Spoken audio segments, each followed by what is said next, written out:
Sound check.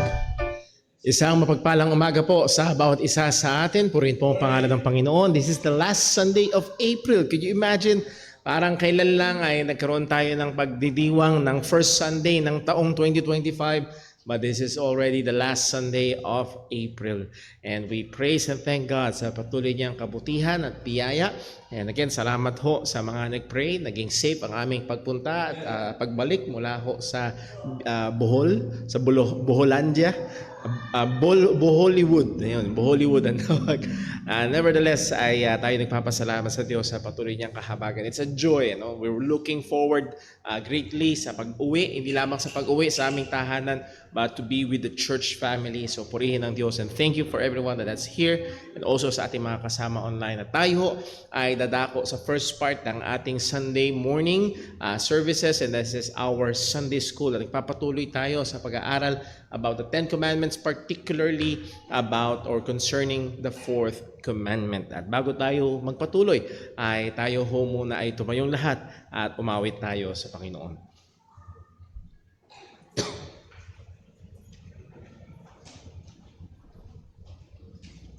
Magandang umaga po sa ating lahat. Tayo po umawit sa Panginoon. Awitin po natin at Calvary.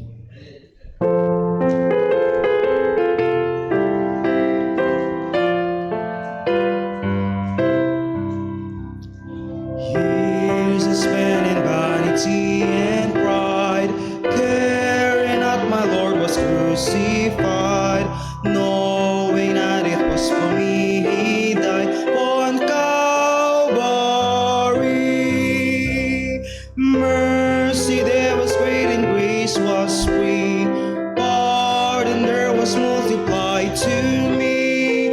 There my burdens all on liberty at Calvary. By God's words the last my sin I learned, then I tremble at the law I'd burn, till my guilty soul imploring turned to Calvary. Mercy there was great and grace was free, pardon there was multiplied to me. There my burdens all on liberty at Calvary. Now I give to Jesus everything. Now I gladly own Him as my King. Now my raptured soul can only sing of Calvary. Mercy there was great and grace was free, pardon there was multiplied to me. There my burdens all for liberty at Calvary. Oh, the love that drew salvation's plan. Oh, the grace that brought it down to man. Oh, the mighty gulf that God did span at Calvary. Mercy there was great and grace was free, pardon there was multiplied to me. There my burdens all on liberty at Calvary.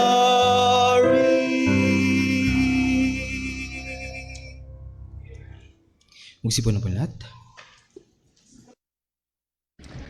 Amen. Purihin po ang pangalan ng Panginoon. And as we have said, tayo kapatuloy ho sa ating serye ng pag-aaral about the fourth commandment, particularly about, again, sa aking personal na pag-aaral, ang atin hong the best stance with regards to the fourth commandment is the Lord's Day observance. So atin hong bibigyan at pagpapatuloy, particularly yung 5 rason why I personally arrived at that position. Nevertheless, ay nawaho ang bawat isa sa atin ay hindi nyo hiramin lang yung conviction ni yung kasi sa turo ni Brother Paul, hindi yun na rin. Hopefully, we are convinced at hindi ito hopefully mag-divide sa ating church. Nevertheless, ay nagkakasundo pa rin tayo ng first day of the week, Lord's Day, whatever ang ating view about Sabbatharian or Lord's Day Sabbath keeping or Lord's Day observance. So bago tayo magpatuloy, tayo ho muna ay manalangin. Panginoon naming Diyos, aming Ama sa langit, we praise you, we thank you, we love you, and we praise you sa katotohanan na kami yung kinahabagan. As we have sang the song at Calvary, tunay, Panginoon, ang lugar na yon ay lugar ng pagkitil ng buhay. Ngunit sa pamamagitan din naman noon, Panginoon, sa lugar na yon, ang tinapay ng buhay ay namatay para magbigay ng buhay na walang hanggan sa bawat tunay na sasampalataya sa Ebanghelyo. Salamat, Panginoon, tunay na kami ay pinalaya, kami ay napatawad sa pamamagitan ng kamatayan at muling pagkabuhay ng aming Panginoong Hesukristo. At kami naman, O Diyos, bilang mga mananampalataya, inutusan mo at kalooban mo na kami ay lumalim pa sa pagkakilala sa iyo, sa pagkaalam ng iyong mga katotohanan. At yun ang aming namithiin, Panginoon, sa aming mga pag-aaral sa Sunday School. And so please, Lord, help us, guide us, bless us, and also guard us, Panginoon. We also know the danger ng sinabi ng iyong salita, knowledge, puff it up. Help us, protect us, Panginoon, mula sa kayabangan. Nawa, O Diyos, ang mga katotohanan na aming pag-aaralan ay lalong magpakumbaba sa amin, lalong magpamangha sa amin sa kadakilaan mo, sa katotohanan mo, at patuloy na mag-ingat sa iyong iglesia. Salamat po, O Diyos, ikaw po naman ang maitaas, kami ang maibaba. Ngayon din, Panginoon, patawad sa aming mga pagkakasala laban sa iyo. Lahat ng ito'y dalangin namin sa ngalan ng aming Panginoong Hesukristo. Amen. Okay, so atin hong puntahan. We have studied already first, second, and third commandment at nandito pa rin tayo and tingin ko mag-bleed over to until next Sunday and that will be our final lesson. If not this or next Sunday will be our final lesson about the fourth commandment. At as I've said, we expected na mas mahaba ang time natin dito sapagkat maraming controversies, issues with regards to this. At nandito ang fourth commandment, remember the Sabbath day to keep it holy. And we are answering the question, are the Sabbath laws a binding on Christians today? Again, we considered yung merong tatlong positions, strict Sabbatarianism, andyan yung mga Seventh-day Adventism, and also yung mga Seventh-day Baptists and small other groups out there. Christian Sabbatarians, that means ang seventh day ay Sabbath ay nalipat sa first day, Lord's Day, and they see it as the Sabbath for believers, so Christian Sabbatarians. And then Lord's Day observance. They do not call the first day Lord's Day as Sabbath, but rather it is called the Lord's Day. Kung paano ito itinawag sa bagong tipan. Again, binigyan natin ng pansin ng strict Sabbatarianism and is this a viable option? Ang short answer is no, sapagkat walang suporta ito sa bagong tipan. New Testament believers, both Jews and Gentiles, gather in the first day of the week, as we have seen mula sa Acts chapter 20.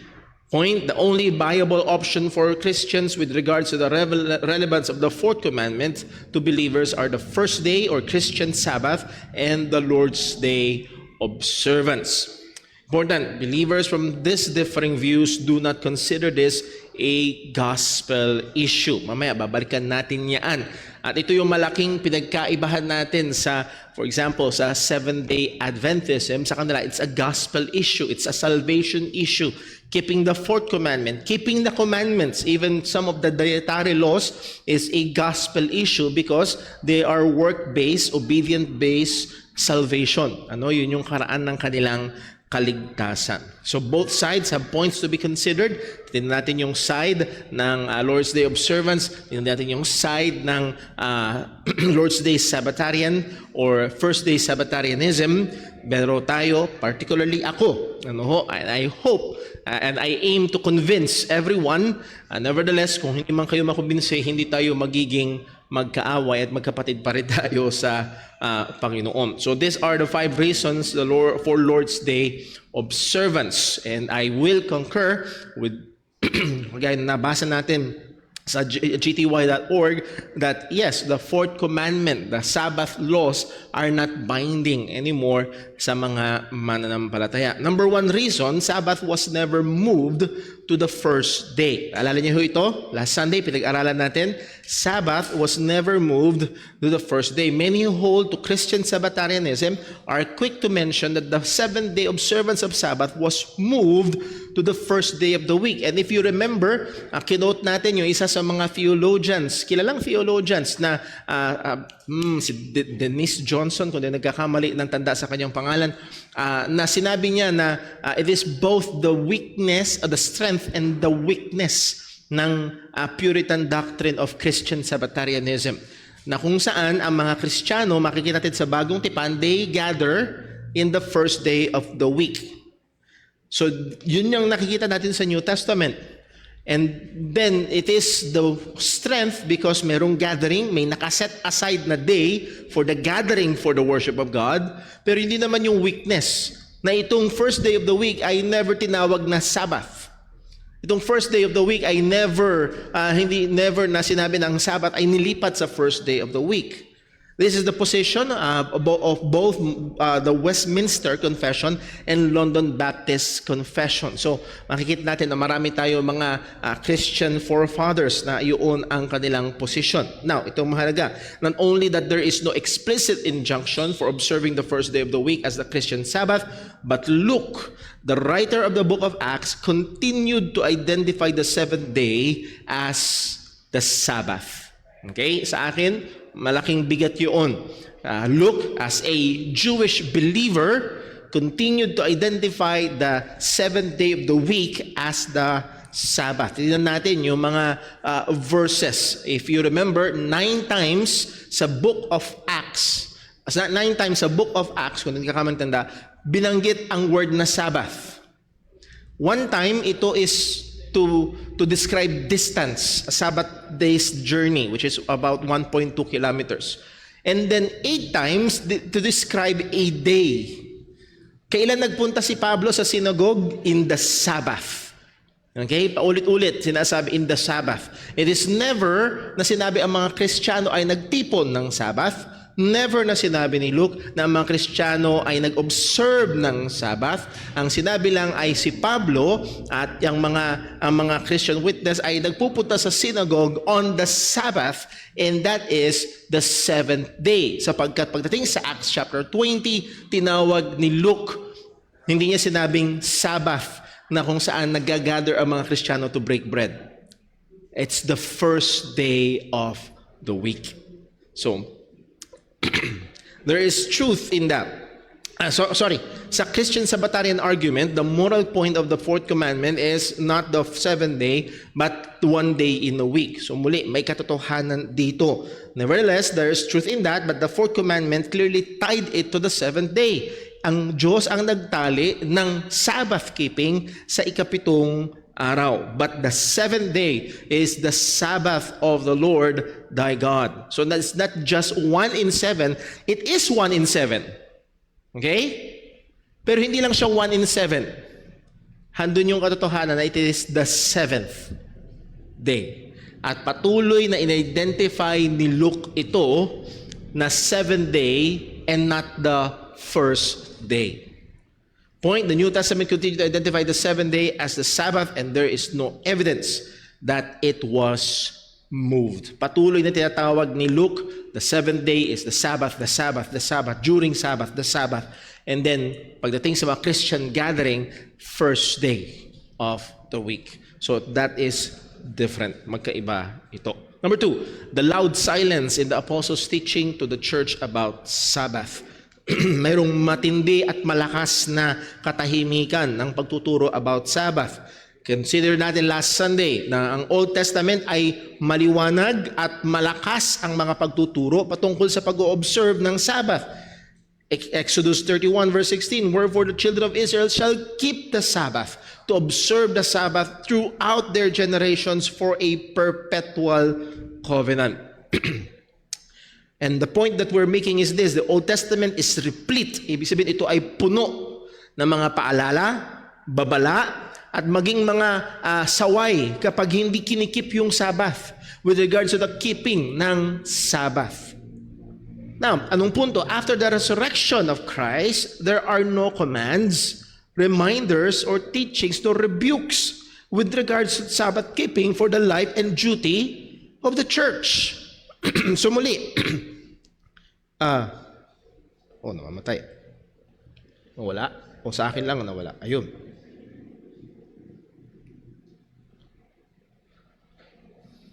Sorry po.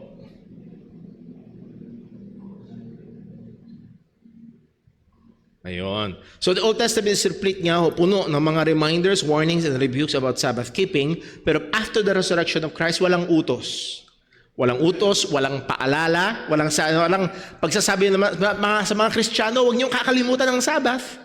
Walang paalala, walang pagtuturo, hindi tinuro na inilipat ito sa first day. Walang rebukes or mga Christians, nakakalimutan niyo ang Sabbath. Ay hindi katulad sa mga Israelita sa lumang tipan with regards to Sabbath keeping for the life and duty of the church. As pointed out sa gty.org article, the New Testament never commands Christians to observe the Sabbath. And then number 7 doon sa article, when the apostles met at Jerusalem Council, Acts chapter 15, they did not impose Sabbath keeping on the Gentile believers. Ito yung talagang pagkakataon. Kung ito'y obligasyon ng mga Kristiyano sa bagong tipan, ito ay pagkakataon nila, okay, sabihin natin sa mga Kristiyano, ito yung mga gagawin. Pero hindi ito kasama sa mga pinagawa o inuutos sa mga mananampalataya sa bagong tipan. Number 3, dito tayo natapos last Sunday, sorry. Sabbath is a covenant sign with Israel.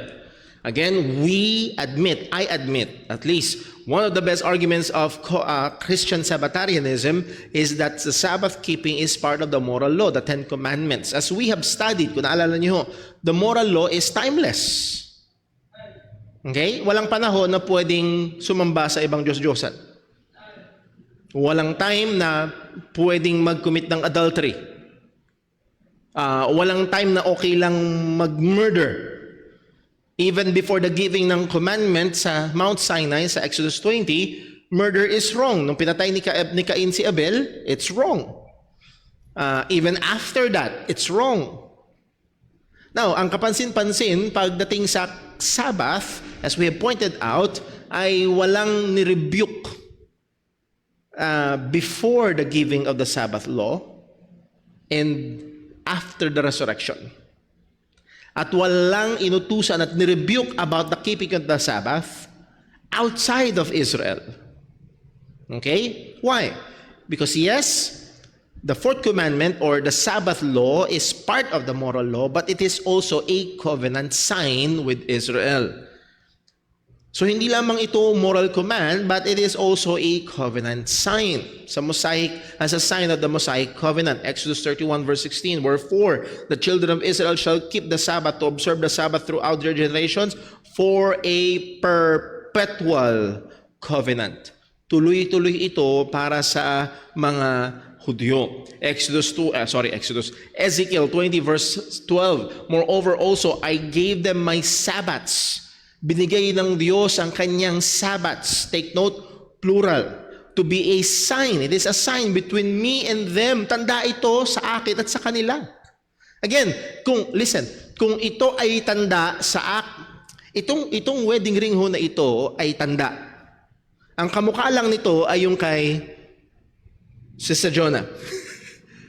Kung ang lahat ng babae ay may suot na ganitong singsing, it loses its purpose as a marriage covenant sign between me and her. Kasi lahat ay merong kamukha nito. Nakukuha niyo yung punto? Again, outside of Israel, walang kamukha nito. Ito ay tanda between me and them, sabi ng Panginoon, that they might know that I am the Lord that sanctify them. I am Yahweh that sets them apart. Nagbubukod tangi. Ako nagbukod tangi sa kanila. At isa sa paraan na ibinukod tangi at pinakita ng Diyos ang pagbubukod tangi niya sa Israel is the Sabbath law. Point like the sign of the Abrahamic covenant, which is circumcision, this covenant sign of the Mosaic covenant is not commanded to the New Testament church. Hindi tayo inutusan at inobliga na gawin yung Mosaic, yung Abrahamic covenant. Again, ito yung isang argument ng Christian Sabbatarianism. We are what? Children of Abraham by faith. So therefore, if we are children of Abraham by faith, we are spiritual Israel, then therefore we should keep the covenant sign, Sabbath. Well, why stop there? Ano yung pinaka-sign ng Abrahamic covenant? Circumcision. Bakit hindi ito iobliga? So I think merong punto sa bagay na yun. If we obligate yung pag-obserba ng Sabbath law dahil we are quote-unquote spiritual Israel, which is true, we are spiritual Israel. We are children of Abraham by faith, sabi ng salita ng Panginoon. Hindi tayo estranghero. Nevertheless, tayo ay bagong tao. Hindi tayo Hudyo. Again, we are Gentiles. We are not Israel. Pero sabi ng Ephesians chapter 1, pinagsama ang dalawa, Hudyo at Hentil, to form one new man. Hindi to Israel, tayo, yun yung the body of Christ, the church. Iba ito sa Israel. Consider, no people outside of Israel is reprimanded for not keeping the Sabbath. And meron itong malaking bigat. When it comes, if it is a moral law, it is really part of the moral law. Why? Bakit? Walang sinaway ang Panginoon nang hindi nagkikip ng Sabbath before Exodus 20. Or kahit na dumating na ang Exodus 20, yung 10 Commandments, walang sinaway na hindi nagkikip ng Sabbath outside of Israel. Yung mga Gentile nations. Pero patuloy, again, alam natin na yung mga commandments sa Panginoon about murder, adultery, as what? Nire-rebuke niya yung mga Gentile nations outside Israel. Pero pagdating sa Sabbath keeping ay wala. There are things, so that is the first three na atin na pag-aralan. Ano? Number four, medyo mahaba-haba ito. Sabbath as a shadow of Christ. So, hindi lang siya covenant sign. Ang fourth commandment ay hindi lang siya covenant sign. It is also a shadow. Ito ay anino ni Kristo. Now, there are things and commandments by God in the Old Testament that points to Christ. Yun yung ibig sabihin ng shadow. Anino. Again, ang itsura nito ay anino na ang ilaw ay nasa likod. So pag ang ilaw ay nasa likod, muli nga, pag yung pintuan na yan ay binuksan nyo, manggagaling ang ilaw sa likod, ano mauna? Anino. Okay? At minsan, depende sa anino, alam mo na agad kung sino yun. Pag medyo malapad, sino yun? Pag medyo manipis, tingin ko may, nahuhulaan natin kung sino yan. Again, yun yung ibig sabihin ng shadow. Anino ito ni Kristo. At ito'y tumuturo kay Kristo. So merong mga bagay at mga kautusan ng Diyos sa lumang tipan na tumuturo kay Kristo, which are shadows of Christ, that are done away when Christ came. Na ito yung mga nawala na, tumigil na nung dumating si Kristo. For example, yung Levitical priesthood. Hindi na natin kailangan ng mga saserdote, ng mga namamagitan sa atin sapagkat meron ng isang tagapamagitan ng ating Panginoong Hesukristo. So, and also yung temple. Hindi na tayo pumupunta sa Jerusalem, sa templo sa Jerusalem. Ang sabi ng salita ng Diyos, we are the temple of God. Individually, nakatahan sa atin ng banal na Espiritu, and collectively, bilang isang lokal na iglesia, we are the temple of God. And then yung sacrificial system. Pagdating sa mga pag-aalay ng mga hayop, at hindi na tayo nag-aalay ng mga tupa, ng mga baka, at ng mga kung anumang mga hayop na inaalay ng lumang tipan. Why? Because it is all fulfilled in Christ. Hebrews chapter 10 verse 1, for the law having a shadow of good things to come. So yun daw, Old Testament law ay shadow ng mabuting parating.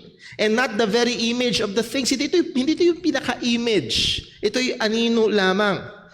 Pero ito daw mga ito can never, with those sacrifices pertaining to those sin offering, burnt offering, and so on, which they offered year by year, continually make the comers thereunto perfect. Hindi ito ang nakakapag-alis ng kasalanan. Hindi ito ang nakakapagligtas. Again, itong shadows na ito is fulfilled in Christ and is therefore done away. Pagdating sa verse 10 ng Hebrews chapter 10, by the which will we are sanctified through the offering of the body of Christ once for all. Take note of the contrast. Sa Hebrews chapter 10 verse 1, yung offering ay year by year. Meron silang daily offering at meron silang special year by year offering. Ibig sabihin, tuloy. Pero in contrast to Christ, Hebrews 10:10, minsang inaalay ang kanyang sarili once for all. No, so muli, pinapakita ng writer ng Hebrews yung greater pagiging mas dakila ni Kristo. At sinasabi niya sa mga Hudyo na nag-profess ng pananampalataya, huwag niyong iwan si Kristo, ba't kayo babalik dun sa mga animal sacrifices? Hindi nakakapag-alis ng kasalanan. Si Kristo minsan lang inalay at sapat yun para mag-alis ng kasalanan. So here's the truth.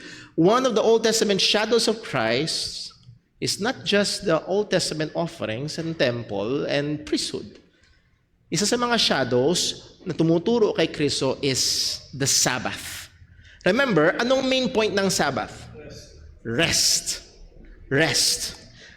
Sa Colossians chapter 2 verse 16, ang sabi ni Apostol Pablo, "Let no man therefore judge you in meat or in drink or in respect of an holy day or the new moon or what? Sabbath days." Please take note, it is plural. At pag nagbasa-basa ho kayo, binibigyan ng diin yan ng maraming mga Christian Sabbatarians or Lord's Day Sabbatarians. Ito daw ay pumapatungkol lang sa mga special Sabbats. And I believe tama yung assessment ni John MacArthur. It's really stretching it. Na pag narinig ng mga tao ang Sabbath days, anong pumapasok sa isip nila? Hindi yung mga special Sabbats, but rather the weekly observance ng Sabbath keeping. Colossians 2 verse 17, the next verse, ano daw? Which are a shadow of things to come. Ito daw mga binanggit sa verse 16 at kasama yung mga holy days and new moon and Sabbath days are a shadow. Ito ay anino. Ibig sabihin, tumuturo ito sa parating na mabuti, na maganda. But the body is of Christ. That means these are all fulfilled in Christ. Ito ay naganap nung dumating ang ating Panginoong Hesukristo. As stated sa article ng gty.org, Paul explicitly refers to the Sabbath as a shadow of Christ, which is no longer binding since the substance or the body is Christ has come, which is Christ has come. Hindi na natin kailangan kung paano hindi na tayo nag-aalay ng mga tupa na tumuturo kay Kristo, ganun din. Itong shadow that is Sabbath days ay hindi na binding sa mga Kristiyano sapagkat dumating na ang ating Panginoong Hesukristo. It is quite clear in those verses that weekly Sabbath is in view. So Old Testament shadows cease to function when the body that they point to comes. Yung mga Old Testament shadows, nawawalan ng function. Hindi na kailangan. Sapagkat nung dumating na yung tinuturo nito, nung dumating na ang ating Panginoong Hesukristo. So we do not go through the Levites, offer burnt sacrifices, nor go to the temple to worship because these are all shadows that points to Christ. Sabbath as a shadow of the coming rest through the Messiah is no longer applicable to the church because the Messiah has already come and invites us to Himself for true rest. Ang tinuturo ng Sabbath ay hindi actually yung ikapitong araw. Yes, nakatali ito sa ikapitong araw, pero ang tinuturo ng Sabbath actually is yung kapahingahan. At yung kapahingahan na ito ay nagkaroon ng kaganapan sa ating Panginoong o sa pamagitan ng ating Panginoong Hesukristo as He invites all. Ang sabi niya, "Come unto me all that ye labor and are heavy laden, and I will give you rest." Again, Sabbath is to cease from labor. At muli dito ang tinutukoy particularly is that labor na ginagawa to be acceptable to God. And we will cease from that labor. We will have rest in Christ. That is salvation rest. Now, meron tayong mahabang babasahin sapagkat ito yung dinidil ng writer ng Hebrews. Hebrews chapter 3 tatawid ito hanggang chapter 4. Hebrews chapter 3 verse 7, simulan natin. Wherefore, as the Holy Ghost saith, today if ye will hear His voice, harden not your hearts as in the day of provocation, in the day of temptation, in the wilderness. So ito ay tumapatungkol doon sa pagre-rebelde ng mga Israelita. Nung sinabi ng Diyos, i-conquer niyo yung promised land. Ang sabi ng mga 10 spies, hindi natin kaya. Masyado silang marami, masyado silang malakas, masyado silang malaki. At anong ginawa ng Diyos? Sila ay pinarusahan ng Diyos. Ang sabi ng Panginoon, 21 years old pataas, hindi papasok sa lupang pangako. And that's the picture of rest. The promised land is the picture of rest. Verse 9, when your fathers tempted me, proved me, and saw my works 40 years. Wherefore I was grieved with that generation, and said, they do always err in their heart, and they have not known my ways. Verse 11, very important. So I swear in my wrath, what? They shall not enter into my rest. Again, hindi lang basta land, which is the promised land. It is, pero it is a picture of rest. At kinuha ito ng writer ng Hebrews. Alam ito ng mga Hudyo. History nila to na in their history, merong mga grupo ng mga tao na hindi nakapasok sa promised land sa kapahingahang pinangako ng Panginoon. Why? Well, tuloy natin ang basa sa verse 18. And to whom swear He that they should not enter into His rest? But to them that what? Believed not. Kasi hindi sila nanampalataya. Verse 19, so we see that they could not enter because of what? Unbelief. Ito yung pinupuntirya ng writer ng Hebrews. Na hindi sila nakapasok doon sa kapahingahan, hindi sila nakapasok doon sa lupang pinangako because of their unbelief. Now, tatawid tayo sa chapter 4 verse 1. Ano ang application ngayon nito? Sinasabi ng writer ng Hebrews sa kanyang mga readers, let us therefore fear. Maging mapagbantay tayo, maging maingat tayo, lest a promise being left of us entering into His rest, any of you should seem to come short of it. Ito yung picture. Nakalabas na sila ng Egypt pero hindi sila nakapasok sa kapahingahan. At ito yung larawan ng mga professing Hebrews na sila'y mananampalataya. They have tasted the heavenly gift. You remember? Meron na silang almost quote-unquote salvation experience, if we can say that. Pero ang sabi ng writer ng Hebrews, mag-ingat tayo, baka mamaya meron sa ating hindi makapasok sa kapahingahan. Any of you should seem to come short of it. Verse 2, for unto us was the gospel preached as well as unto them. By the way, very good na pagpaaral, handle ng salita ng Diyos. Sino yung them? It harkens back doon sa lumang tipan. Sinabi sa kanila, papasok kayo. Pero hindi sila nanampalataya, hindi sila nakinabang. Okay? Good news ang tinutukoy dito. Yes, ang good news dun sa lumang tipan ay nag-develop na, nag-progress ang revelation sa good news, sa gospel ng bagong tipan. But ang sabi, but unto us was the gospel preached as well as unto them, but the word preached did not profit them. Yung napakinggan nila, hindi nag-profit. Why? Not being mixed with faith in them that heard it. Again, anong dahilan? Ba't hindi sila pumasok? Because of unbelief. Verse 3, for we which have believed do enter into rest. Tayo na mga sumampalataya, yung mga tunay na sumampalataya, we enter into rest. As He said, as I have sworn in my wrath, if they shall enter into my rest, although the works were finished from the foundation of the world. For He spake in a certain place the seventh day on this wise, and God did rest the seventh day from all His works. Again, this is quoting yung doon sa Genesis. At ibig sabihin, doon sa Genesis pa lang, meron nang, even in creation, in God, resting in the seventh day, it points forward.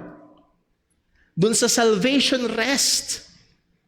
na pinlano at idalaga ng Panginoon. Verse 5, and in this place again, if they shall enter into my rest. Verse 6, seeing therefore it remaineth that some must enter therein, and they to whom it was first preached entered not because of unbelief. Muli, dalawa lamang. It's either totoong sumasampalataya o hindi totoong sumasampalataya. Tuloy natin. Verse 7. Again, he limited a certain day, saying in David, today, after so long a time, as it is said, today, if ye hear his voice, harden not your hearts. Yan, dito may kailangan liwanagin sa verse 8, for if Jesus had given them rest. Because the Hebrew name, Joshua, and the Greek name, Yeshua o Jesus, ay iisa. Okay? Para bang sa English, Paul, sa Tagalog, Pablo. Sa Espanyol. Pero it's the same apple. Okay? So, ang tama ho dito, kasi sino ba ang nagpasok sa kanila sa Promised Land? Si Moses o si Joshua? Si Joshua. Okay? So, ang sabi dito ng writer ng Hebrews, for if Joshua had given them rest, then he would not afterward have spoken of another day. Kung talagang okay, sige, merong generation na hindi pumasok, then merong generation na pumasok sa Promised Land. At yes, ang sinasabi ng writer ng Hebrew, it's symbolic. Dahil kung yun na talaga yung kapahingahan, hindi yun na sana nagsabi ang Diyos ng iba pang araw ng kapahingahan. Verse 9, there remaineth therefore a rest to the people of God. So merong future rest. May kapahingahan pa, higit pa at mas mataas doon sa kapahingahan na meron sila in the Promised Land. Itong pagpasok at kapahingahan na in the Promised Land ay sumisimbolo sa mas mataas at mas dakilang kapahingahan na pinangako at inihanda ng Panginoon. Verse 10, for he that is entered into his rest has also ceased from his work. Take note of this, as God did from his. Again, sa fourth commandment, ang sinabi ng salita ng Panginoon, ano ang pattern natin? 6 days thou shalt work, and sa 7th day magre-rest, gaya ng Diyos na lumikha ng 6 days, and the 7th day, He rested. At saan ito itinungtong? Saan ito ipinoint out ng writer ng Hebrews sa verse 10, for he that is entered into his rest, he also had ceased from his work as God did from his. So talagang nangyayari yung Sabbath. Na-fulfill talaga yung rest. Hindi sa 7th day. Ito'y tumuturo sa isang higher and greater rest, which is our salvation rest in Christ. Verse 11, let us labor therefore to enter into that rest, lest any man fall after the same example of unbelief. Now, merong word dyan na parang allergic ang maraming mga Baptist, yung word na labor, to enter. It pertains to perseverance. Isa sa katangian ng totoong pananampalataya, ang totoong pananampalataya ay nag-persevere, nagle-labor ito, nag-work ang totoong pananampalataya. So we're not saved by laboring. If we are saved, we will labor. Isa ito sa katangian ng totoong pananampalataya. Point, the 7th day rest points to the salvation rest that is fulfilled to those who by faith come to Christ. This is the great irony of the Seventh-day Adventist faith. Ito yung malaking contradiction ng pananampalataya ng Seventh-day Adventism. They are big on the observance of the Sabbath, but they miss the main point of the Sabbath. That is the salvation rest found in Christ alone, by faith alone, and not by law observance. Napaka-big ng Seventh-day Adventism sa Sabbath keeping. At ang point ng Sabbath keeping is rest. At ang sabi ng writer ng Hebrews, we enter into that rest by faith in the gospel of Christ. At meron pa rin naghihintay sa atin ng future rest, and that is in our glorified state with God. So ano ang punto? Ang punto is, ang pagpasok sa kapahingahan as God did rest is by faith in Christ. We participate in that Sabbath by faith in Christ. So again, ang Sabbath is a shadow. Ito'y tumuturo kay Kristo. So ang madalas kasing argument is, well, kung hindi na applicable ang fourth commandment, edi 9 na lang ang commandment. No, fulfilled sa atin ang fourth commandment. It is through faith in Christ. We enter into that rest. We cease from our labor in Christ. Now, kaya ho, bibleed pa rin yung lesson natin hanggang next Sunday, is yung wisdom and moral side nung may rest talaga physically and spiritually na kailangan natin.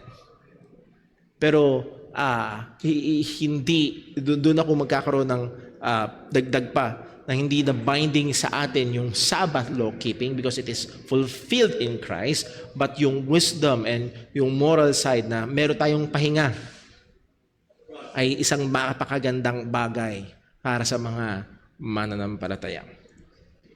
Fifth, and para sa akin ito yung isa sa mga talagang, sabi ko nga ho sa inyo, sabi ko rin kay Sister Jonah, pag nagbasa ako ng material ng Christian Sabbatarianism, nakukumbinsi ako. Pag nagbasa ako ng Lord's Day Observance, nakukumbinsi ako. Pareho kung nakikita yung may punto, lalo na yung place ng Sabbath law sa moral law among the 10 commandments is this: the clear gives light to the vague. The clear gives light to the vague. Nawala po dito.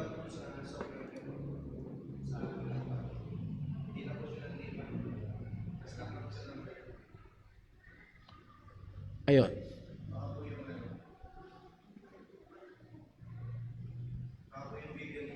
Kayo na pa ho pala wala.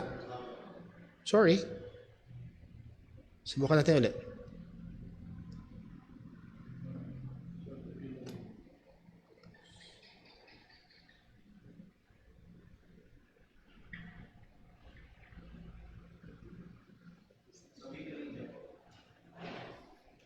Oh, okay. May lang ho mas maganda kung masundan niyo ho pala.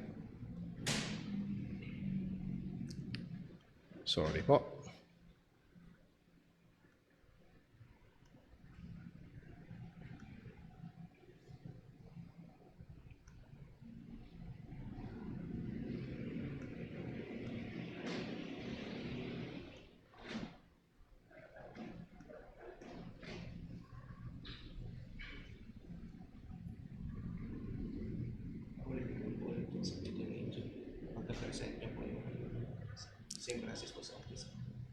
I-refresh ko lang yung video ninja.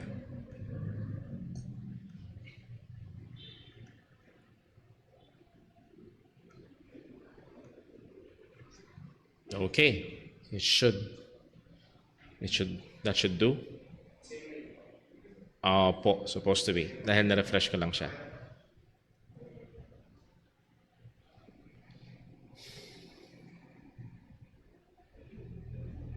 Okay, so ayun, kita niyo na. Panglima, the clear gives light to the vague.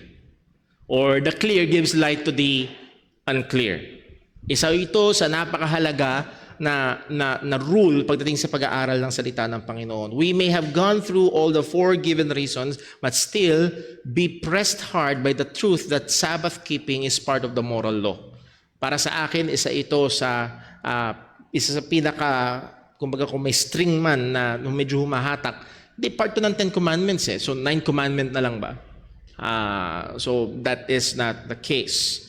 So yes, part ng 10 commandments, ng moral law, ang 4th commandment. Pero ito, I still don't have a clear answer to this issue. So what should we do? Walang clear cut. Hindi ko kayang sabihin na 9 na lang out of 10. Hindi ko siya kayang sabihin na ganun sa ngayon. Pero what should we do? We take the clear parts of the Bible and let it shed light or give better understanding of other vaguer passages or issues in the Bible. So mayroong maliliwanag na passage sa scriptures at hayaan natin ito ang magbigay liwanag doon sa mga lugar na maaaring nalalabuan tayo, naguguluhan tayo, or nag-i-struggle tayo. This is part of analogia scriptura or analogy of scripture, or another way of saying it, scripture interprets scripture. What is the clear statement in the New Testament? Okay? Nasabi na natin, we've said that walang clear positive teaching sa New Testament for the church regarding Sabbath keeping.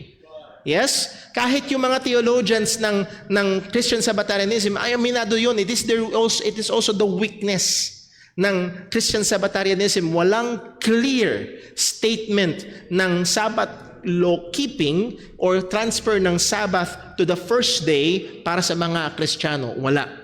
Pero ang tanong ay ito. To the contrary, there's a clear negative. Walang clear positive, pero contrary to that, there's a clear negative. Colossians 2:16. Let no man therefore judge you in meat or in drink or in respect of unholy day or of the new moon or of the Sabbath days.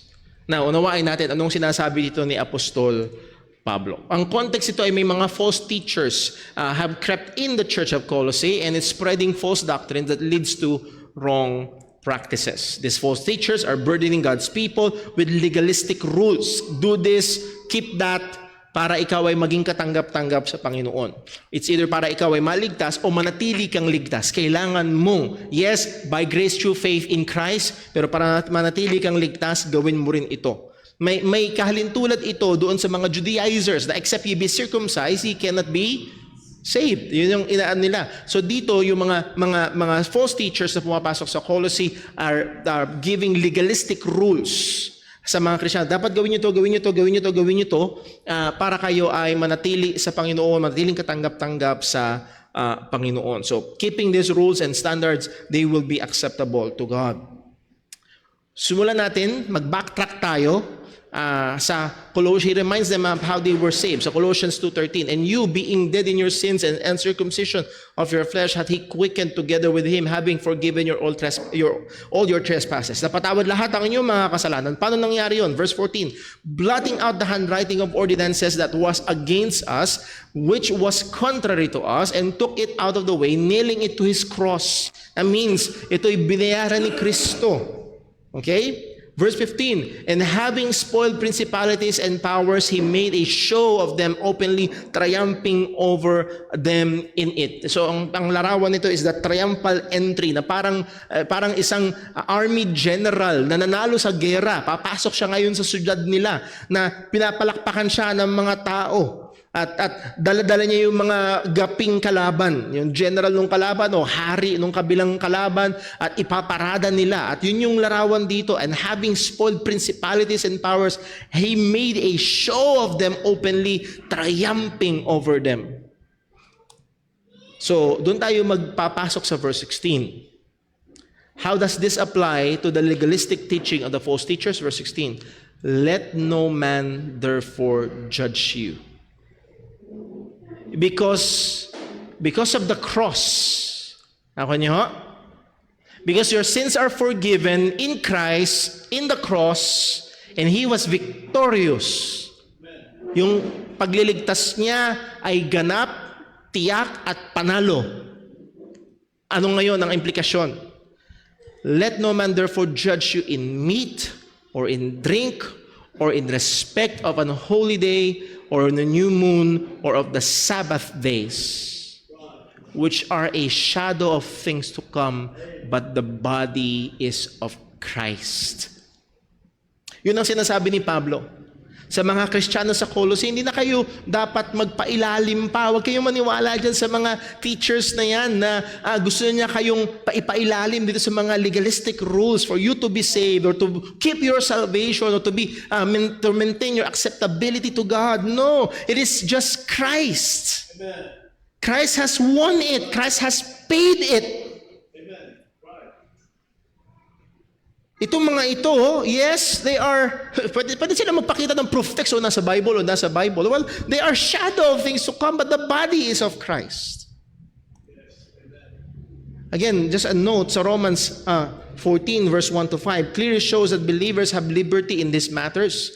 The problem at the church at Colossae is that the false teachers had made it to be a gospel issue. Naalala niyo sa Romans chapter 14, verse 5, one man esteemeth one day above another man esteemeth every day alike. Let every man be persuaded in his own mind. Okay? Iba ang issue dito. Gusto mong pahinga ng Sabado? Go! Pero wag mong i-implement at gawing rules para sa lahat. Okay?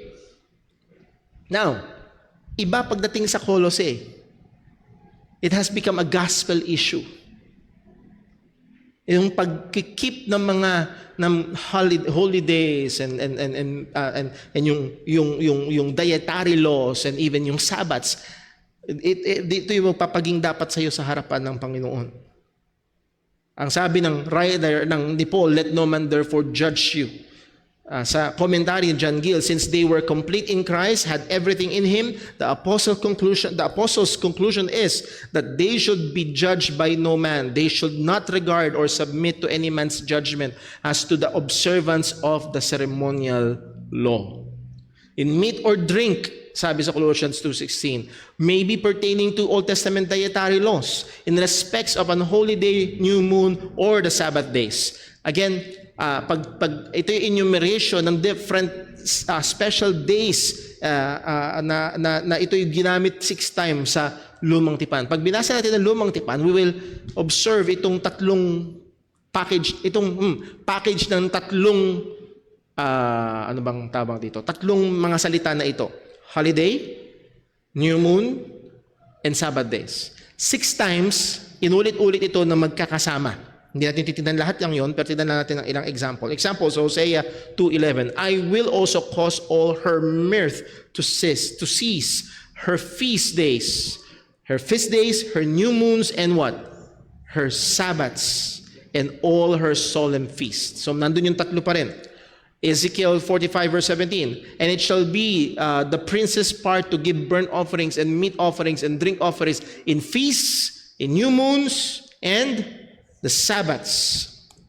Second Chronicles 2:4, behold, I build an house to the name of the Lord my God, to dedicate it to Him and to burn before Him sweet incense, and for His continual showbread, and for burnt offerings morning and evening on the Sabbaths, on the new moons, and the solemn feast of the Lord our God. So ito naman, baligtad yung pagkakasunod-sunod. So merong yearly, merong monthly, and merong weekly.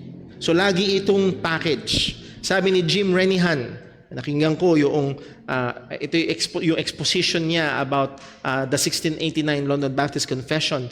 Sabi niya, what Scripture says everywhere else, and we see the technical exact language used everywhere to describe a package of Old Testament days that seems to eliminate the problem. Paul is not talking about the absolute end of keeping any day that would go too far. That's not what he says. Okay?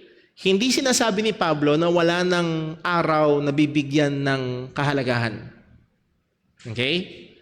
Dahil ang mga Kristiyano ay mayroong partikular na araw sa Bagong Tipan na binibigyan ng kahalagahan. Ang binibigyan pansin dito ni Apostol Pablo ay yung sinusubukang gawin ng mga false teachers, legalistic false teachers, na i-implement ang Jewish special days. At kasama dito ang Sabbath. Okay? Paul is talking about the abrogation or abolition of all Jewish days. The Gentiles and even Jewish Christians are under obligation, are under absolutely no obligation to observe them. So wala tayong obligasyon na i-observe yung yearly Passover, yung monthly new moon holidays, or yung weekly observance and yung special Sabbaths. We are no longer under obligation. Yun yung sinasabi ni Pablo, let no man therefore judge you. Colossians 2:16, let no man judge you in meat or in drink, or in respect of the holy day, or the new moon, or of the Sabbath days. If the Lord's day, the first day of the week, is now the Christian Sabbath, and that is the command this command and sign is still an obligation to New Testament believers, this statement of Paul is not just problematic, very problematic. Kung ito ay sign pa rin at obligasyon pa rin ng mga Kristiyano, problematic itong statement na ito ni Apostol Pablo. Paul's statement here will be erroneous, even immoral. Magiging masama yung sinabi ni Pablo. Obligasyon pala ng mga Kristiyano yung Sabbath eh.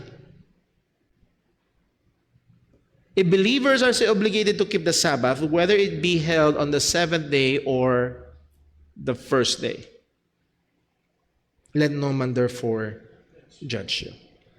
I admit, personally, there are still questions regarding the Sabbath keeping as part of the moral law, and we still need to grapple with these questions. But the clear statement of Paul in the New Testament for believers is that we are no longer obligated to observe it.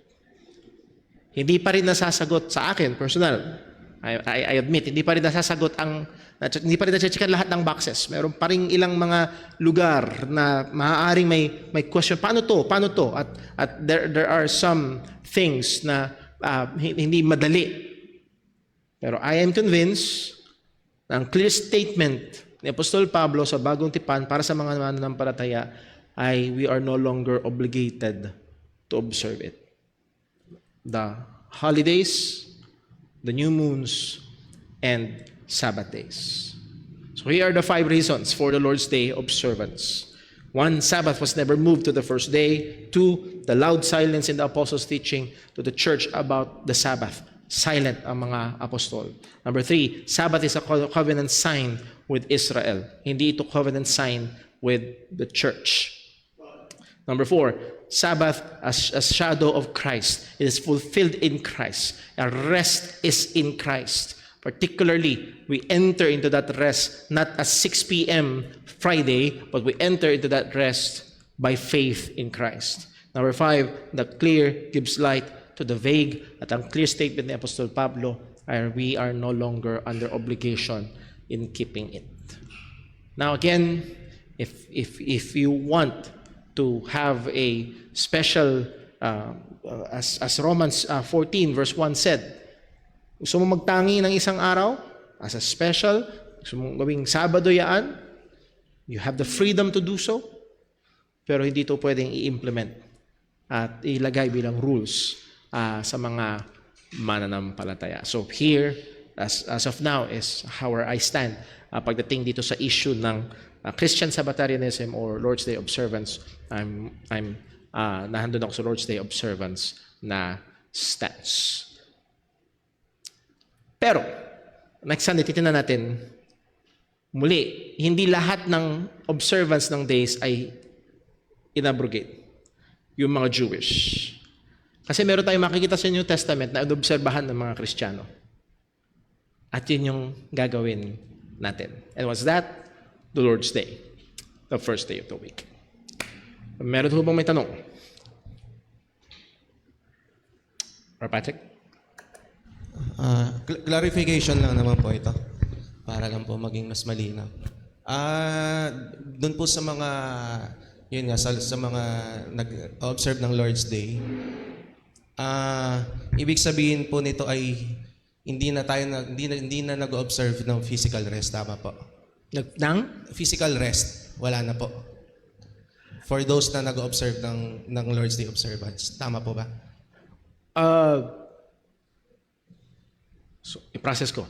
Yung mga nag-observe ng Lord's Day observance ay Hindi hindi na sila nag-observe. nag-observe ng physical na rest, na pahinga talaga, na isang araw na rest talaga, like the Sabbath. Again, dun papasok yung, merong ilan, I cannot speak for all ng Lord's Day observance, pero dun papasok yung wisdom ng merong paring rest. In 7 na meron ka pa rin kapahingahan both physically and spiritually. And again, it is called the Lord's Day. It's not called the Lord's Hour or the Lord's Half Day. It's the Lord's Day. Nandun pa rin yung obligation natin bilang mga mananampalataya. But again, kung yung rest na sinasabi ay kagaya noong Yung to sa labor, sa lahat po ng ginagawa natin sa other day, parang yun na, yung ganong rest po. May observance pa po ba nung ganong klaseng rest? ang lalabas SES wala na. Wala na po. Kasi doon din po papasok yung salvation rest, tama po. Medyo na, kaya po sabi ko po clarification kasi medyo magulo rin, medyo na, pinaprocess ko rin po. Apo. Bali, for those na nag-observe po ng Lord's Day observance, kaya po wala na po, hindi na po obligado rin yung Sabat, na pag-observe ng Sabat mismo. Kasi dahil dumating na po si Christ, tama po na eto, naging shadow na po yun. Tapos eto na po yung na parang naging na-fulfill, naging salvation rest na po siya. Tama po ba? Yes. So, It points to Christ, yes. yes po. So kung ganun po ba, ang ibig din, kaya po ninyo nabanggit din na yung iba, ang sinasabi, edi nine na lang yung commandments. Kasi parang yung fourth ay fulfilled na po talaga. And then, ang ibig sabihin din po ba nun ay hindi na po mag-fail yung mga tao na nag-observe ng Lord's Day observance dun po sa fourth commandment. Tama po ba? Hindi Hindi na magfe-fail. siya mag-fail dun sa fourth commandment. Again, ang isa kasi sa mga I Apo, understand kaya kung saan ka pinapansin ko po. nanggagaling. Dahil Tama. doon din ako nagkakaroon ng, as I have admitted, mayroon pa rin mga bagay na may question mark. Ang sa ngayon, sa aking personal na, nung pagtitinan ko ito, ang application sa atin ng fourth commandment is to have a particular day set aside to worship sa So, kumbaga hindi Panginoon. po siya necessary na nabaliwala. Hindi siya Tama ba? necessarily baliwala. Hindi siya necessarily baliwala. So doon nga papasok yung wisdom and then yung moral na we are not created just to work. Hindi pwede na, oy, wala na pala yung fourth commandment. So work. No. We're not created for that. And again, that commandment is a reminder to us pa rin na meron tayong rest na naghihintay. Even, yes, we are already in our salvation rest, but there's a future rest, the already and not yet aspect ng ating salvation. So there is still, andun pa rin ako, meron pa rin moral aspect siya na we're not created just to work. And also there's wisdom doon sa fourth commandment na kailangan pa rin na bigyan pansin ng mga mananampalataya. At the same time, hindi po natin pwedeng ipilit na mag-observe yung mga ibang mga Kristiyano ng Sabat o ng rest. Tama po. What do you mean? I mean yung di po tayo pwedeng mag-strictly na magsabi na mag-rest. Parang yun po yung last point niyo po, di ba? Parang medyo palinaw lang po. Yung sa last po ninyo sinabi na hindi po tayo pwedeng mag-implement, mag-impose. O parang di po pwedeng mag-impose kasi nga judge not, di ba po yung... Ang ano noon is yung mga lahat ng mga hinahanap ko yung salita. Lahat ng mga hindi ko makita yung salita. Lahat ng mga kaakibat ng Sabbath keeping. Okay. Lahat ng mga bawal at mga ano na kasi pag sinabi natin ng Lord's Day ay Sabbath. Okay. Hindi yun lang bang araw ang lumipat o yung mga bawal at hindi pwede? Lilipat ba lahat yun? Okay? Paano yung implikasyon ng mga yung bagay na yun? So, there are things na Sabbath, ano ba yung ginamit na salita dito sa... Pero tingin ko mas maganda yung ginamit na salita ko dito. Saan na yan? Yung Sabbath laws, not just the Sabbath law, but the Sabbath law has laws are not anymore binding sa mga mananampalataya. Hindi ko alam kung makakatulong yun. Pero yun naman po yung ano. kasama mo ako doon sa patuloy na Proseso. pagproseso natin ng mga bagay na ito. Pero as of now, as I've said, unless otherwise proven wrong, muli, by the scriptures, nandun ako sa Lord's Day observance. Okay, thank you po. Thank you po. Sister Marika. Ako rin po for clarification din po. Kasi Opo. kami naman po sa mag-asawa, leaning kami, may conviction kami na yung rest day namin, like physical and mental and yung business namin is on Sunday. As in literal araw po ng linggo. And then, ka-clarify ko na lang din po na yung first kong pong question, edi pwede na rin po pala kami din. Na-confuse lang po, kaya ika-clarify ko po ngayon na meaning pwede na rin po kaming mag-open Sunday. Kasi hindi naman din po kami pwedeng i-judge like kung ano man yung araw na i-regard namin as our rest. na for us, yung conviction namin is Sunday po. So, possible po na okay na din po kaming mag-hire tuwing Sunday kasi pwede naman, parang medyo nako-confuse lang po ako. Parang pwede naman na din po pala. Kung, if ever, kung ganun din po yung implication niya. So, pwede po kami mag-hire or pwede po kaming mag-open po kami ng Sunday ng coffee shop namin. Parang ganun po ba? Pwede na po ba? Ganun. If we will work out yung mga implications nga dahil yung Sabbath laws, yung laws ng Sabbath, not just the Sabbath itself, but yung laws ng Sabbath na kasama nito ay hindi na binding sa mga mananampalataya. So ang implication nun is yes. Now, if sa inyo ay you decide, let every man be convinced in his own mind na decision nyo sa inyong mag-asawa is to really set aside this day, and it is wise both physically and spiritually, at tingin nyo it will help you advance in yung Christian life, ay napakaganda na iset aside yung bagay na yun, at wala kang ibang bagay na inaalaala. Maaari nevertheless, hindi ako pwedeng because yung sinabi ng salita ng Panginoon. Ang hindi lang pwede ay yung pabayaan yung pagtitipon. Okay? Sana maging malinaw yon. Ang moral natin na hindi pabayaan yung pagtitipon. Hindi ibig sabihin na hindi na pala so wala na ako sa church pag araw ng Lord's Day. That is not an option naman. And hindi yun option sa mga mananampalataya. So again, you need to work it out. Obserbahan kung anong pwede maging impact nito sa inyong spiritual life, sa inyong rest, and then proceed wisely and godly doon sa decision na yun. Okay po. Thank you po. Meron pa po ba? Okay. Boy. Para lang banag, alam natin na after crucifixion, the law was changed. At yung mga nagpapatupad ng Sabbath during that time, definitely mali sila. Kailangan maliwanag yun, mali yun. At pag yun ay pinatutupad ngayon, kasalanan yun kasi itutulad si Jesus Christ kay Aaron. Parating tithes. Kasalanan sa Diyos na ipatupad yung tithing kasi itinutulad si Jesus Christ kay Aaron. Ayaw ng Diyos. Ang gusto ng Diyos according to Melchizedek. So ganun din ngayon. Kung ipatutupad yung Sabat, kahit itama yung maling pagpapatupad ng mga leader noon. So mali yung pagpapatupad nila, sabihin na itama, ipatutupad ngayon, kasalanan sa Diyos yun.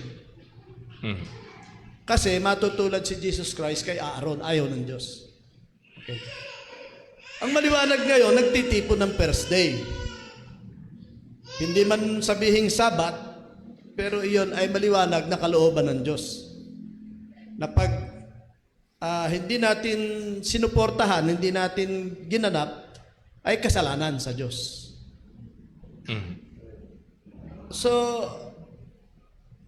iyon nga, kung tayo inuobliga naman, mali din. Inuobliga po na yung buong Sunday, gawing rest. Kasi ang rest namang tinutukoy yung ating salvation, which is by grace through faith. Pero ito ay maliwanag, so hindi ito Sabbath issue or rest issue, kundi will of God issue. Na talagang yung first day of the week ay iuukol natin sa Panginoon. So, hindi rin tayo pwedeng hatulan na halimbawa nga, sila kapatid nag-open ng business nila, pero sila andito. So, hindi sila pwedeng hatulan doon. Ganon din sa IC. Hindi pwedeng ililibing yung patay, hindi natin ililibing. Hindi tayo pwedeng hatulan doon. Pero yung hindi tayo ma-attend ng gawain paglinggo, talagang kasalanan. Dahil malinaw yun So, yun nga yung clear. Na yung mga nagpapabaya po. Mapanghawakan. Talagang kasalanan sa Diyos pag pinababayaan natin yung pagtitipon. So, yun lang. Para nga maging klaro. Para hindi yung wala namang masama, nagigilty yung gano'n din tayo. Halimbawa, Parang nagiging kasalanan kung nagtatrabaho ng linggo. Pero hindi natin binabaliwala na kung available naman, pwede mo namang gampanan, ay hindi ka gaganap, siguro hindi ko na itatanong, pero surely kasalanan. And again, as we have always make difference sa ang sabi ng salita ng Diyos, huwag pabayaan. Ano, iba yung talagang may legitimate reason. For example, medical emergencies. Talagang even yung calling ng Panginoon sa iyo, tinawag ka ng Diyos bilang sundalo, and you are in that profession, and then merong kailangan tugunan, Yung or ikaw birthday. ay Paano yung birthday? I think it's a priority ng Kristiyano yung Lord's Day kaysa sa kanyang sariling birthday. Again, dito lang kayo maghanda. It's a matter of prioritizing doon sa mga bagay ho na yon. So yes, again, as Colossians 2:16, let no man therefore judge you about this. Itong kasama nga itong yung mga dietary laws, and even yung holidays, new moon, and Sabbath days. At muli ay wala tayong we believe in sola scriptura. Ang pwede lang magtali ng konsensya ng Kristiyano ay ang salita ng Panginoon, and the truth will set us free.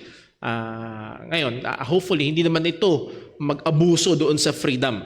Muli, as Paul said, meron tayong liberty in Christ, but only use not your liberty as a cloak of maliciousness, na parang gamitin mo ito para para magbigay lang ng pita ng laman. So let us be very careful. Meron tayong obligasyon sa Panginoon. Meron pa ring hindi lang spiritual ang Sabbath, kundi meron ditong physical, which is yung physical rest. So muli ay ito ilan sa mga bagay na i-consider natin.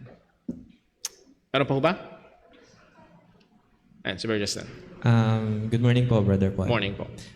Tatanong ko lang po, hiwalay sa pag-observe ng Sabbath. So, convinced naman ako sa yung fulfillment ng Sabbath kay Jesus Christ. Pero ang tanong ko is about sa Lord's Day observance. Halimbawang hindi nakaka-attend talaga yung isang Kristiyano sa gawain ng Panginoon. How long, gaano katagal natin masasabi ng isang Kristiyanong hindi uma-attend every Sunday ay for some reason ay nagkakasala na sa Panginoon? Kung kasalanan man yung hindi pag-attend, how long ba natin masasabi? Kasi may mga times, may mga reasons naman talaga eh. Minsan talaga may trabaho, may emergencies, pero how long natin masasabi na kasalanan na yun sa Panginoon? It will be hard to give a definite length of time. Kahit nga yung even yung pagiging late. Dumating ka rin naman, pero late.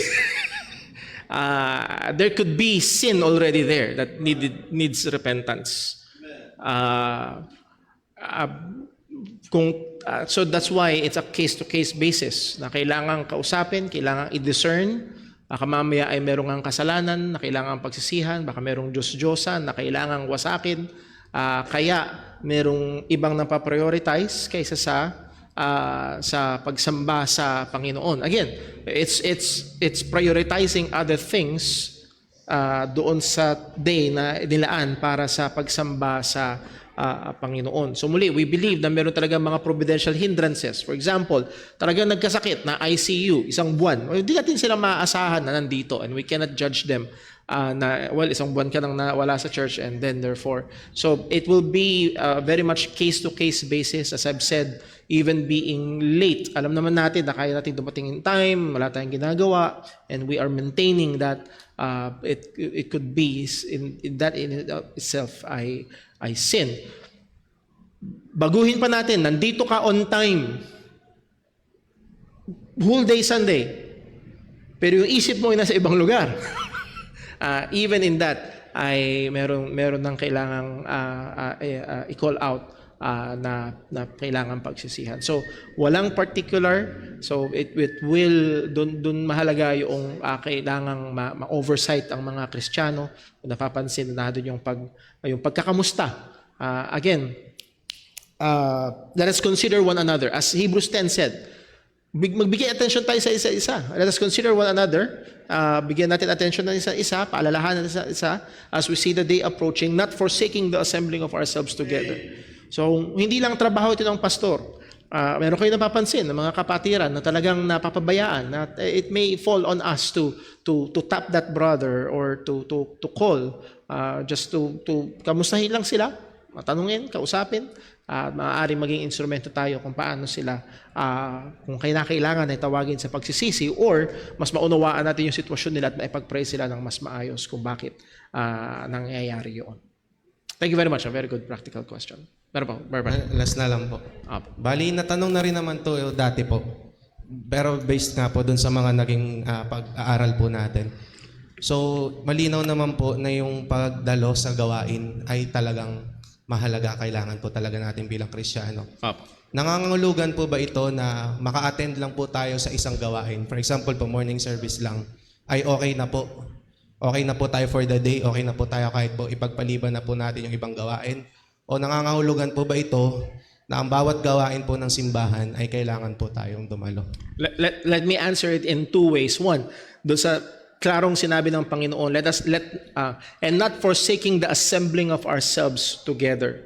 And if the church decided na merong pag-assemble in the morning and in the afternoon or in the evening, ang goal dapat ng miyembro ng church is to be present in every gathering ng iglesia. Andun dapat yung effort, andun dapat yung conviction, I need to be there as much as possible. So hindi ito naka-attend lang ako ng umaga, then wala na ako sa hapon. Knowingly na mayroong pagtitipon pa rin, and available ako, pwede, pero I decide na no. So ang tanong, bakit? Bakit? Anong mas mahalaga na bagay? Bakit mo ipagpapaliban yung bawal? And then, sabi ko, two ways eh. Doon ko na lang iparada sa first answer na yun. Nakalimutan ko yung second thought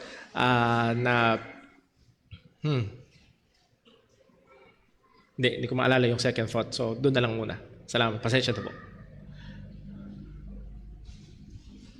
Last na po, Sir Carlo. Sabi po, observe the Sabbath day to keep it holy. Work 6 days and do everything you need to do. Pagdating po sa John 9:141, ito yung John ano po? John 9 verse 1 to 41. Ito po yung sa may yung sa Pharisees. Okay. Sabi, this man is not from God, for he does not keep the Sabbath. Parang ito yung si Jesus, nagpagaling siya ng bulag. Yun, Sabbath day. Yes. Yun po. Nag-work po siya. Nagpagaling po siya on Sabbath day. Ano po ang masasabi niyo po dun sa ano? Okay. I believe dito yung sinabi ng salita ng Panginoon. Sinabi ng for the Son of Man is Lord also of the Sabbath. Tama ba? Hindi ko maalala yung eksaktong verse. Ngayon lang po